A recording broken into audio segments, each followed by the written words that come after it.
नमस्कार, प्रदेश के समाचारों के साथ मैं दीबा हाशमी और अब समाचार विस्तार से।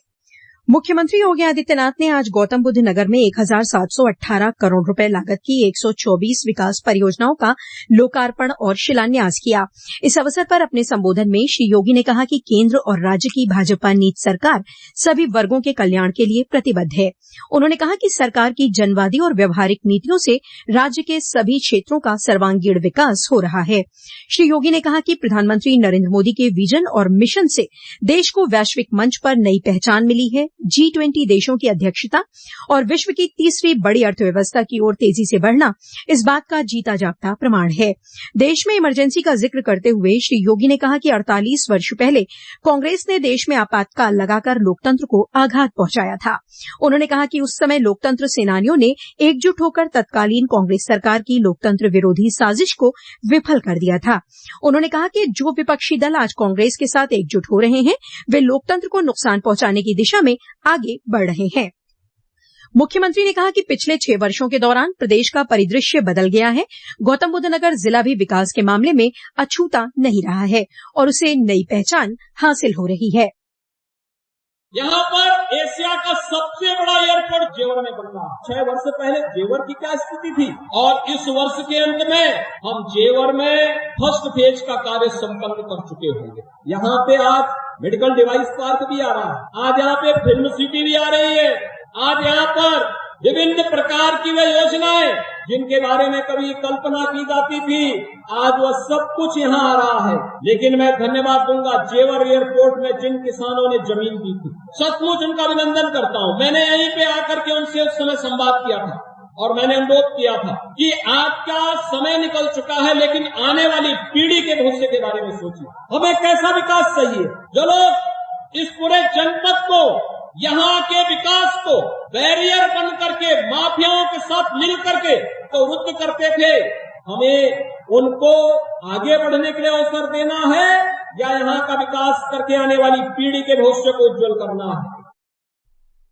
इस दौरान मुख्यमंत्री ने रामनाथ गोयनका मार्ग का उद्घाटन भी किया। उन्होंने कहा कि आपातकाल के दौरान अंग्रेजी दैनिक इंडियन एक्सप्रेस के संस्थापक ने लोकतंत्र की मर्यादा और गरिमा को बचाने के लिए जो भूमिका निभाई थी, उसे भुलाया नहीं जा सकता है। देश में जब भी लोकतंत्र की मजबूती और रचनात्मक पत्रकारिता की बात हुई, स्वर्गीय गोयनका का नाम सम्मान के साथ लिया जाएगा। कार्यक्रम में प्रदेश के औद्योगिक विकास मंत्री नंद गोपाल गुप्ता नंदी, स्थानीय सांसद महेश शर्मा और विधायक पंकज सिंह, इंडियन एक्सप्रेस समूह के निदेशक अनंत गोयनका और इंडियन एक्सप्रेस के संपादक राजकमल झा भी मौजूद थे। रक्षा मंत्री राजनाथ सिंह ने कहा है कि पिछले 9 वर्षों के दौरान देश में विभिन्न क्षेत्रों में विकास और सफलता के नए प्रतिमान स्थापित हुए हैं और ये उपलब्धियां प्रधानमंत्री नरेंद्र मोदी के नेतृत्व में मुमकिन हो सकी हैं। श्री सिंह ने ये बात आज आगरा के कागा रोल में आयोजित एक जनसभा में कही। उन्होंने कहा कि आज का दिन भारतीय लोकतंत्र के इतिहास में एक काला अध्याय है। उन्होंने कहा कि इसी दिन आजाद भारत में आपातकाल की घोषणा की गई थी और विपक्ष की आवाज को दबाने के लिए राजनेताओं सहित अन्य लोगों को जेल में डाल दिया गया था। उन्होंने विपक्षी दलों के आरोपों का खंडन करते हुए कहा कि अगर देश में इस समय आपातकाल जैसे हालात हैं, तो कांग्रेस ने हाल में कई राज्यों के विधानसभा चुनाव कैसे जीते। उन्होंने कहा कि पूरी दुनिया में भारत का कद बढ़ा है और यही बात विपक्षी दलों को परेशान कर रही है। जनसभा को संबोधित करते हुए भाजपा प्रदेश अध्यक्ष भूपेंद्र चौधरी ने कहा कि पार्टी ने अपने संकल्प पत्र में किए गए सभी वादों को पूरा किया है और इस महा जनसंपर्क अभियान का उद्देश्य केंद्र सरकार की 9 साल की उपलब्धियों को आम लोगों के सामने रखना है। जनसभा को केंद्रीय स्वास्थ्य और परिवार कल्याण मंत्री एसपी सिंह बघेल और स्थानीय सांसद राजकुमार चाहर ने भी संबोधित किया। सूचना और प्रसारण मंत्री अनुराग सिंह ठाकुर ने वर्ष 1975 में आज के दिन देश में आपातकाल लागू किए जाने को लेकर कांग्रेस की आलोचना की है। श्री ठाकुर ने कहा कि आपातकाल भारतीय लोकतंत्र पर काले धब्बे की तरह है। श्री ठाकुर ने आपातकाल के खिलाफ अपनी आवाज बुलंद करने वालों को याद किया। उन्होंने कहा कि आपातकाल के समय में जो नेता जेल गए, वो सब लोग आज कांग्रेस के साथ हाथ मिलाने की बात करते हैं। भारत के 75 साल के इतिहास में 25 जून 1975 है, जहां मध्य रात्रि में आपातकाल लगा दिया गया था और देश के लोगों को यातनाएं झेलनी पड़ी थी। आज वो सब लोग उस कांग्रेस पार्टी के साथ हाथ मिलाने की बात करते हैं जिन्होंने आपातकाल में, इमरजेंसी के काल में यातनाएं भुगती हैं। देश ने रोजाना 101 मिलियन मीट्रिक घन मीटर गैस उत्पादन का महत्वपूर्ण लक्ष्य हासिल कर लिया है।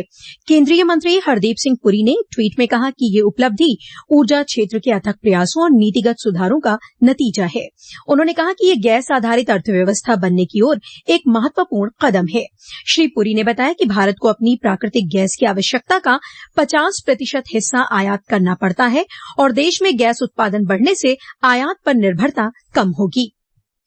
राज्य के अल्पसंख्यक कल्याण और मुस्लिम वक्फ राज्य मंत्री दानिश आजाद अंसारी ने कहा है कि प्रदेश सरकार अल्पसंख्यकों के कल्याण के लिए विभिन्न योजनाएं चला रही है। वह आज जालौन में अल्पसंख्यक संवाद कार्यक्रम में बोल रहे थे। उन्होंने कहा कि प्रदेश में मुस्लिम वक्फ बोर्ड की संपत्तियों को अवैध कब्जों से मुक्त कराने का सिलसिला जारी है। इसके अलावा मदरसों में आधुनिक शिक्षा को प्रोत्साहित किया जा रहा है। श्री आजाद ने कहा कि कई विपक्षी दल भारतीय जनता पार्टी के नाम पर अल्पसंख्यक वर्ग को गुमराह करते रहते हैं। ये पार्टियां अल्पसंख्यकों की हितैषी नहीं हो सकती। दक्षिण पश्चिम मानसून राज्य के लगभग सभी हिस्सों में पहुंच गया है। गौतम बुद्ध नगर, गाजियाबाद, मेरठ, पीलीभीत, हापुड़ सहित अन्य पश्चिमी जिलों में आज सुबह से रुक रुक कर बारिश हो रही है। कई स्थानों पर तेज बारिश होने के भी समाचार हैं। पूर्वांचल के वाराणसी, जौनपुर, आजमगढ़, चंदौली, मिर्जापुर, मऊ और आसपास के जिलों में भी पिछले 24 घंटों के दौरान वर्षा हुई। गोरखपुर में आज दिन भर बादलों की आवाजाही जारी रही। जिले के ग्रामीण क्षेत्रों में कहीं कहीं वर्षा होने के समाचार हैं। पिछले 24 घंटों के दौरान सर्वाधिक 205 मिलीमीटर वर्षा बिजनौर के नजीबाबाद में हुई। मौसम विभाग के अनुसार अब तक पश्चिमी उत्तर प्रदेश में औसत से थोड़ी अधिक वर्षा हुई है, जबकि पूर्वी उत्तर प्रदेश में औसत से लगभग 60% कम वर्षा दर्ज की गई है। इस बीच मेरठ, बुलंदशहर, गाजियाबाद, सहारनपुर, अलीगढ़, हमीरपुर, चित्रकूट, सिद्धार्थनगर, गोंडा, श्रावस्ती और बाराबंकी सहित 43 जिलों में बारिश का अलर्ट जारी किया गया है। उत्तर प्रदेश ब्रज तीर्थ विकास परिषद चालू वित्तीय वर्ष में 299 करोड़ रुपए की विकास परियोजनाओं पर काम करेगा। ये फैसला कल मथुरा में मुख्यमंत्री योगी आदित्यनाथ की अध्यक्षता में हुई बैठक में किया गया। इन विकास परियोजनाओं में पंचकोसी परिक्रमा पथ का विकास, यमुना किनारे कंस किला पर लाइट एंड साउंड शो और गोवर्धन, राधाकुंड, बलदेव तथा गोकुल में श्रद्धालुओं के ठहरने के लिए यात्री सुविधा केंद्रों का निर्माण शामिल है।